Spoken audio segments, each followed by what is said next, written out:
नमस्कार दोस्तों।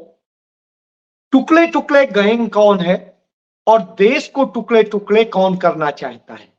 देश को टुकड़े टुकड़े करके बांटना कौन चाहता है और कौन मनुवादी व्यवस्थाओं से देश को चलाना चाहता है? कौन देश को पूरी दुनिया में अपमानित कर रहा है और किसने इस देश को बर्बादी में ढकेल दिया है? इन सारे सवालों का एकमात्र जवाब है नरेंद्र मोदी, भारतीय जनता पार्टी, आरएसएस। जी हां, इसी विचारधारा ने देश को सदैव बर्बादी में ढकेला, पक्षपातपूर्ण में ढकेला, भेदभाव में ढकेला और तमाम संकटों में ढकेला है, गुलामी में ढकेला है। मैं ये यूं ही नहीं कह रहा। संसद के भीतर भारत के शिक्षा मंत्री प्रधान ने जो कहा वह भारत देश के लिए नहीं, दुनिया के लिए शर्मनाक। उसने हमारे देश के अभिन्न हिस्से तमिलनाडु के लिए अनसिविलाइज्ड, अनडेमोक्रेटिक और अनएजुकेटेड कहा। यानी वो अशिक्षित है, वो ऐसा राज्य है जो असभ्य नागरिकों का नागरिकता वाला है और वो अलोकतांत्रिक है। जी हां, यह शब्द मेरे नहीं है, यह शब्द भारतीय जनता पार्टी के सरकार के, नरेंद्र मोदी एनडीए की सरकार के शिक्षा मंत्री प्रधान कह रहे हैं। ये वही प्रधान है जो उड़ीसा से आते हैं और वो इस तरह की बात कह रहे हैं। जब वो एक कहते हैं तो पहले तो मैं इस पर आ जाता हूं कि उनके उड़ीसा में क्या हो रहा है। उनके उड़ीसा ने यह बता दिया कि वो असल में उनकी पार्टी वहां अनसिविलाइज्ड, अनडेमोक्रेटिक और अनएजुकेटेड काम कर रही है। उसका एक उदाहरण देखिए।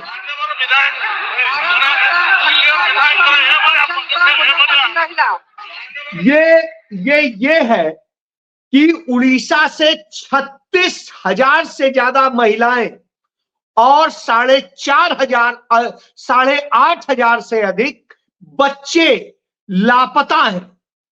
कोई खबर नहीं है कि 36,000 महिलाएं कहां चली गई, ये 8,500 बच्चे कहां चले गए। और इतने गंभीर मसले पर जब उड़ीसा की विधानसभा में कांग्रेस सवाल खड़े करती है और वो कहती है इस पर जांच हो, इस पर सख्त कार्रवाई हो, तो भारतीय जनता पार्टी जिसके प्रधान आते हैं, वो भारतीय जनता पार्टी आरएसएस के लोग जो वहां की विधानसभा में मौजूद है, वो कांग्रेस के विधायकों के साथ सदन में मारपीट पे उतारू हो जाते हैं। अब बताइए अनसिविलाइज्ड कौन है, अनडेमोक्रेटिक कौन है और अनएजुकेटेड कौन है? ये मैं इसलिए बता रहा हूं कि इस तरह की घटनाएं सरेआम हो रही। अब आता हूं, जबरदस्ती, भारत गणराज्य है और जब राज्यों का समूह हो तो निश्चित रूप से तमाम सारी ऐसी चीजें आती हैं कि हर राज्य की अपनी भाषा, अपनी संस्कृति, अपनी सभ्यता, अपना तरीका होता है, उसके अपने खान पान होते हैं, अपना पहनावा होता है। हम हर जगह जाते हैं, राजस्थान में कुछ मिलेगा, यूपी में कुछ मिलेगा, कहीं और कुछ मिलेगा, तमिलनाडु, केरल में दूसरे तरह से मिलेगा। स्वाभाविक सी बात है, उनका कल्चर है, उनका धर्म है, उनकी व्यवस्था है।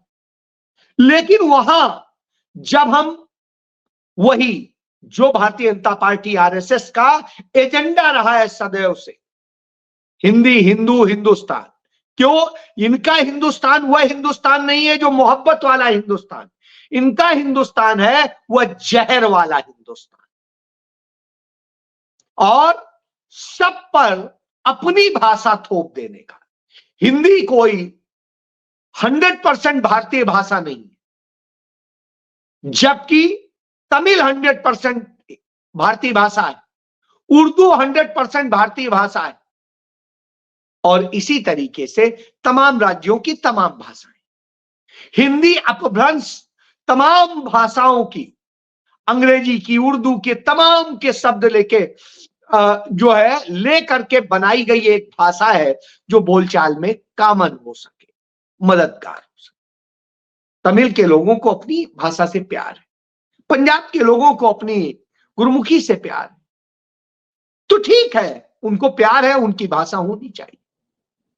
एक कनेक्टिंग भाषा के रूप में अंग्रेजी है, क्योंकि अंग्रेजी इंटरनेशनल लैंग्वेज, हिंदी देश की राजभाषा है, जिसका मन करे उसका राज्य अपनाए, जिसका ना करे ना अपनाए, ये उसकी इच्छा पर निर्भर। लेकिन जब जबरदस्ती होने लगे तो विरोध तो होगा। और वही भाषा के नाम पर केरल और तमिलनाडु और कर्नाटक में बंटवारा हुआ था। आज वहीं पर जब इस तरह से थोपने की, तोड़ने की कोशिश होती है, तो निश्चित रूप से वहां के लोगों के को हर्ट करता है। तो उस पर इस तरह की भाषा एक मंत्री, संघ का मंत्री, यानी देश का यूनियन मिनिस्टर, वो भी शिक्षा मंत्री भाषा बोले, तो आप सोचिए उसके साथ क्या किया जाना चाहिए। तो वही बात मल्लिकार्जुन खड़गे ने राज्यसभा में नेता प्रतिपक्ष की हैसियत से बोली कि ऐसा मंत्री जो देश को बांटने की बात कर रहा है, जो जिस तरह की बात कर रहा है, और एक राज्य को जब अनसिविलाइज्ड, ये एजुकेटेड, अनडेमोक्रेटिक बता करके उसे अपमानित कर रहा है, तो ऐसे मंत्री से इस्तीफा ले लेना चाहिए। तो सदन में, राज्यसभा में उपसभापति जो पत्रकार रहा है, संपादक रहा है, और मैं उसे 2000 में उस समय से जानता हूं जब वो प्रभात खबर का संपादक होता था। कई बार हम लोग साथ चाय पीते थे, और उस समय वो बड़े बड़ी अच्छी बातें बताया करता था। आज उसका आचरण उपसभापति के रूप में जब देखता हूं तो शर्म आती है कि उस शख्स के साथ हम विचार साझा करते थे।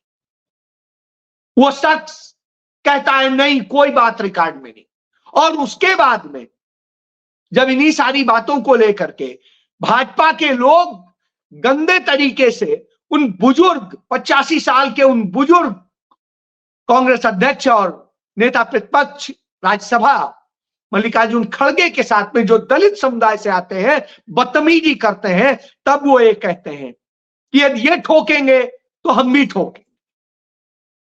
स्वाभाविक सी बात है कि जब आप ठोकेंगे ठोकेंगे बार बार बोलेंगे तो गुस्से में आदमी बोलेगा।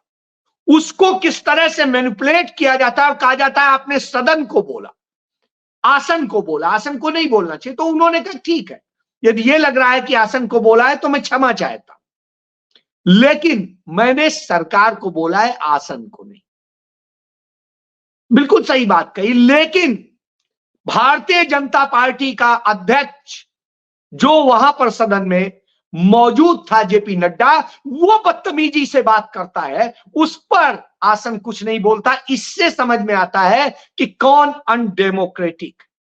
अब आप समझ सकते, तो अनडेमोक्रेटिक व्यवहार ये हो रहा है। उधर कैसे देश बांटा जा रहा है, इसका एक और उदाहरण दे देता हूं। एक इसका यह उदाहरण है कि जिस तरीके से बलिया से एमएलए है केतकी सिंह बीजेपी का, और वो कहता है कि अस्पतालों में मुस्लिम्स का अलग होना चाहिए, हमारा अलग होना चाहिए, उनके पीने के पानी अलग होने चाहिए, हमारे अलग होने चाहिए। अजीब सी स्थिति है। ये वही याद दिलाता है कि मनुवादी क्या करते थे। मनुवाद में यही तो होता था कि दलितों का कुआं अलग, दलितों का पानी पीने का अलग, दलितों का बर्तन अलग, दलितों का खाने का अलग, और उन्हें एक उस तरह से कि दोयम दर्जे का है, इस तरह से करते हुए उनके साथ पक्षपात होता था। गलती से वो यदि आ जाए दूसरे के कुएं के पास, या दूसरे के उससे पानी पी ले, या दूसरे के उधर की हवा ले ले, तो साहब उससे कहते थे हवा गंदी हो गई, पानी गंदा हो गया, मंदिर गंदा हो गया। और वो इसी तरीके की बात करते थे, बांटने की बात करते थे। वही केतकी सिंह का। और जो वो ये बात कहता है, ये वही बात है जो अंग्रेजों ने करी थी देश को बांटने के लिए, कि रेलवे स्टेशनों पे मुस्लिम पानी अलग, हिंदू पानी अलग, मुस्लिम का ये अलग, उसका ये अलग। तो ये बांटने की जो टुकड़े टुकड़े की राजनीति है, ये करते हैं। नरेंद्र मोदी बार बार बोलते हैं खान मार्केट गए। खान मार्केट में चले जाइएगा, एक भी मुसलमान की दुकान नहीं है वहां। तो आप समझ लीजिए, खान साहब की जमीन पर बनी थी वो मार्केट, और वो तो चले गए इस दुनिया से। लेकिन वहां काम करने वाले पंजाबी मिलेंगे, बनिए मिलेंगे, दूसरे और मिलेंगे, लेकिन वहां मुसलमान नहीं। लेकिन खान मार्केट कोई गैंग नहीं है, गैंग तो खुद नरेंद्र मोदी है, क्योंकि नरेंद्र मोदी का ही यदि आप बयान सुन लीजिएगा तो बताएंगे, लिखे हुए हैं उन्होंने, कि हम खान मार्केट में जाते थे, बैठका लगाते थे।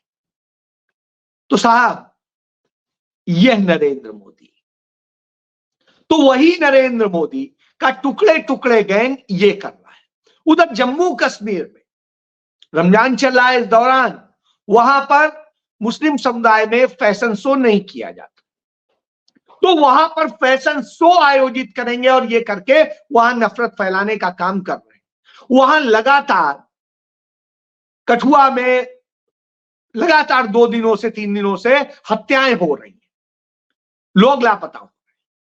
पुलिस अमित शाह नरेंद्र मोदी के अंडर में, लेकिन कोई कार्रवाई नहीं हो रही, कोई सक्षम वो नहीं हो रहा है। मुख्यमंत्री बोल रहे हैं, विधानसभा में सवाल उठ रहा है, कुछ नहीं हो रहा। तो इससे आप समझिए ये गैंग ये कर रहा है, क्योंकि इस गैंग के पास अपना कुछ नहीं है, तो ये सारे फ्रॉड फैलाता है। इसके बाद जब कोई जोड़ने की बात करता है, एक बड़ा अच्छा वाकया देखने को मिला लखनऊ में। गुडम्बा थाने पे शांति समिति की बैठक में गाजीपुर जो थाना क्षेत्र है उसका इलाके का एसीपी अपना जब भाषण देता है तो कहता है कि बड़ी अच्छी बात है कि सेम डे जुमा पड़ रहा है रमजान का, और सेम डे ही होली है, तो दोनों मोहब्बत से मनाएं। आप जुमा पढ़ो और वो होली खेले, हो सके तो गले मिलो, मोहब्बत से मिलो। तो आप बताइए कितनी अच्छी बात सिखा रहा है। लेकिन यहां ये तोड़ने वाला गैंग सिर्फ तोड़ने की बात कर रहा है। और क्यों? क्योंकि इनका इतिहास सिर्फ तोड़ने का है, झूठ बोलने का है, नफरत फैलाने का है। जैसे आप देखिए, अमेरिका में एलन मस्क और ट्रंप के खिलाफ बहुत गुस्सा है लोगों का, क्योंकि इनकी नीतियों के कारण बर्बादी हो रही है, तमाम काम धंधे बंद पड़े हैं। ऐसी स्थिति में गुस्से में नागरिकों ने एलन मस्क का वो जला दिया जो चार्जिंग स्टेशन था टेस्ला का। अब वो आरोप लगाता है नहीं ये डेमोक्रेटिक लोगों ने कर दिया, वैसे ही जैसे भारत में हर बात का आरोप लगा देंगे इसने कांग्रेस ने कर दिया, ये कांग्रेस ने कर दिया, ये नेहरू ने कर दिया, ये इंदिरा ने कर दिया, ये राजीव ने कर दिया। तो अब आप समझ सकते हैं ये कुछ नहीं कर सकते। कांग्रेस कर सकती है, तो कांग्रेस क्या करती है? कांग्रेस ने कर्नाटक में अपनी यूनिवर्सिटी का नाम डॉक्टर मनमोहन सिंह के नाम पर रखा, लेकिन आज तक भारत सरकार ने अभी डॉक्टर मनमोहन सिंह के स्मारक के लिए जो वायदा भी किया उसके लिए भी जगह नहीं, उनका अंतिम संस्कार तक राजघाट में नहीं होने दिया। ये पहली बार भारत के किसी प्रधानमंत्री के साथ हुआ। तो आप इसको समझिए। तो ये नफरत से भरे लोग सिर्फ जहर बो सकते हैं, तो ये जहर बो रहे हैं। तो इस जहर को देखिए। उधर एलन मस्क जैसे कहता है कि अब यूक्रेन ने उसका ट्विटर हैंडल जो एक्स हो गया है उसको हैक करवा लिया, उसका साइबर अटैक था। इसका मतलब यूक्रेन इतना मजबूत है, ये तो अच्छी बात है। तो साहब यहां पर कोई अटैक होता है और कुछ होता है तो तुरंत बोलेंगे पाकिस्तान ने करा लिया। ये नफरत और नफरत ये प्रयोगशालाएं चल रही हैं, ये सब डीप स्टेट से निकलती हैं, और उसके कारण यह देश, दुनिया सब आज संकट में फंस गई है। तो हम सबको वास्तव में इन सब का एक ही इलाज है, मोहब्बत की दुकान, जो बात बार बार राहुल गांधी कहते हैं। लेकिन ये राहुल गांधी से डरते हैं। राहुल गांधी ने कल खड़े होकर कहा कि आप जांच करा लीजिए, बहस करा लीजिए वोटर आईडी के मामले में, वोटर लिस्ट के मामले में। नहीं कोई आवाज आई। मणिपुर पे बहस करने की बात कही, अभी तक कोई आवाज नहीं आई। न मणिपुर पे बात करेंगे, न वोटर लिस्ट पे बात करेंगे, न किसी और चीज पे बात करेंगे। क्या बात करेंगे? नफरत की बात करेंगे, देश को टुकड़े टुकड़े करने की बात करेंगे। तब देश कहां जा रहा है, कौन अनडेमोक्रेटिक बना रहा है, कौन अनसिविलाइज्ड बना रहा है, इससे आप समझ सकते हैं और कौन अनसिविलाइज्ड है।